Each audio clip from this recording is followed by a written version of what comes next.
ಪ್ರತಿಯೊಬ್ಬ ಮನುಷ್ಯನು ಜೀವನದಲ್ಲಿ ಸುಖ ಶಾಂತಿ ನೆಮ್ಮದಿಯಿಂದ ಇರಬೇಕಾದ್ರೆ ಮನಸ್ಸನ್ನು ಸ್ವಚ್ಛವಾಗಿಟ್ಟುಕೊಳ್ಬೇಕು, ಚಂಚಲ ಆಗಲಿಕ್ಕೆ ಬಿಡಬಾರದು ಅಂತ. ಸ್ಥಿರ ಬುದ್ಧಿಯಿಂದ ಉತ್ತಮ ಕಾರ್ಯಗಳನ್ನು ಮಾಡಿ ಉತ್ತಮರಾಗಲಿಕ್ಕೆ ಸಾಧ್ಯ ಉಂಟು. ಅದಕ್ಕಾಗಿ ಶ್ರೀ ಕೃಷ್ಣ ಪರಮಾತ್ಮನು ಭಗವದ್ಗೀತೆಯಲ್ಲಿ ಹೇಳಿದ್ದಾನೆ, ಉದ್ಧರೇದಾತ್ಮನಾತ್ಮಾನಂ ನಾತ್ಮಾನಮವಸಾದಯೇ ಆತ್ಮೈವ ಹ್ಯಾತ್ಮನೋ ಬಂಧುರಾತ್ಮೈವ ರಿಪುರಾತ್ಮನಃ ಅಂತ. ಉದ್ಧರೇ ಆತ್ಮಾನ ಆತ್ಮಾನಂ ನ ಆತ್ಮಾನಂ ಅವಸಾದಯೇ ಆತ್ಮ ಏವ ಹಿ ಆತ್ಮನಃ ಬಂಧು ಆತ್ಮ ಏವ ರಿಪು ಆತ್ಮನಃ ಅಂತ. ಉದ್ಧರೇ ಆತ್ಮಾನ ಆತ್ಮಾನಂ ಅಂದರೆ ಇಲ್ಲಿ ಆತ್ಮಾನ ಅಂದರೆ ತಾನು ನಾನು ಅಂತ ಹೇಳಿ. ಉದ್ಧರೇ ಆತ್ಮಾನ ಆತ್ಮಾನ, ನನ್ನನ್ನು ನಾನೇ ಉದ್ಧರಿಸಿಕೊಳ್ಳಬೇಕು.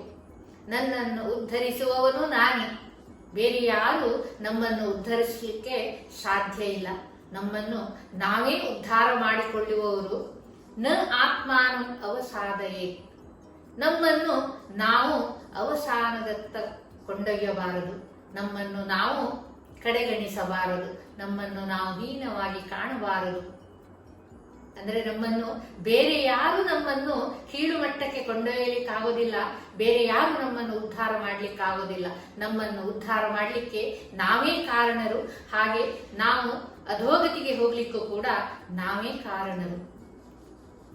ಹಾಗೆ ಆತ್ಮೈವ ಆತ್ಮನಃ ಬಂಧು, ಆತ್ಮ ಏವ ಹಿ ಆತ್ಮನಃ ಬಂಧು, ಆತ್ಮಕ್ಕೆ ಆತ್ಮನೇ ಬಂಧುವಾಗಿದ್ದಾನೆ, ತನಗೆ ತಾನೇ ಬಂಧುವಾಗಿದ್ದಾನೆ.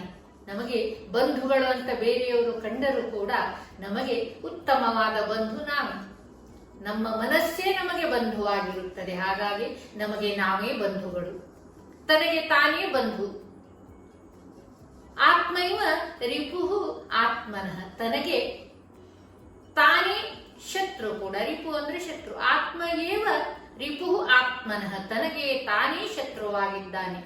ತನಗೆ ಬೇರೊಬ್ಬ ಶತ್ರುಗಳು ಕೆಟ್ಟದು ಮಾಡ್ತಾರೆ, ಬೇರೊಬ್ಬ ಮಿತ್ರ ಒಳ್ಳೆಯದು ಮಾಡ್ತಾನೆ, ನಮ್ಮ ಬಂಧುಗಳು ಒಳ್ಳೆಯದು ಮಾಡ್ತಾರೆ ಅಂದ್ರೆ ಅದು ಅಲ್ಲ.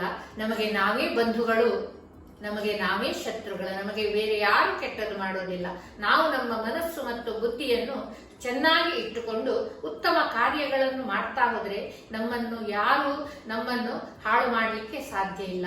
ನಾವು ಏನು ಹಾಳಾದ್ರೂ ನಮ್ಮ ಮನಸ್ಸಿನಿಂದಲೇ ನಾವು ಹಾಳಾಗಿದ್ದೇವೆ.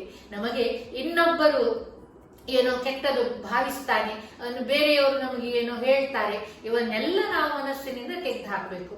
ನಾವು ಯಾವ ಒಳ್ಳೆಯ ಕೆಲಸಗಳನ್ನು ಮಾಡಿದ್ದೇವೆಯೋ ಇನ್ನೊಬ್ಬರು ನಮಗೆ ಹೇಳುತ್ತಾರೆ ಎಂಬ ಭಾವನೆಯನ್ನು ಬಿಟ್ಟು ಬಿಡಬೇಕು. ನಮಗೆ ಯಾರು ಏನನ್ನು ಹೇಳುವುದಿಲ್ಲ, ನಮ್ಮ ಬಗ್ಗೆ ಯಾರು ಏನನ್ನು ಆಡುವುದಿಲ್ಲ.